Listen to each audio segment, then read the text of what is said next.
বাংলার মুখ আমি দেখিয়াছি, তাই পৃথিবীর রূপ খুঁজিতে যাই না আর। অন্ধকারে জেগে উঠে ডুমুরের গাছে চেয়ে দেখি, ছাতার মতন বড় পাতাটির নিচে বসে আছে ভোরের দোয়েল পাখি। চারিদিকে পল্লবের স্তূপ, জাম, বট, কাঁঠালের, হিজলের, অশথের, সব করে আছে চুপ।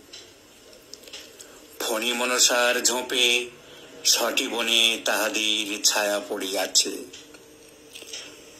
মধুকর ডিঙা থেকে না জানি সে কবে চাঁদ চম্পার কাছে এমনি হিজল, বট, তমালের নীল ছায়া বাংলার অপরূপ রূপ দেখেছিল।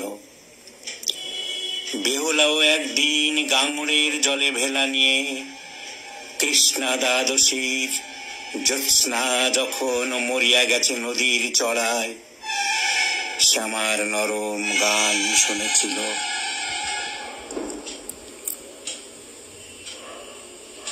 তারপর একদিন অমরায় গিয়ে ছিন্ন খঞ্জনার মতো যখন সে নেচেছিল ইন্দ্রের সভায়, বাংলার নদী, মাঠ, ভাঁটফুল ঘুঙুরের মতো তার কেঁদেছিল পায়।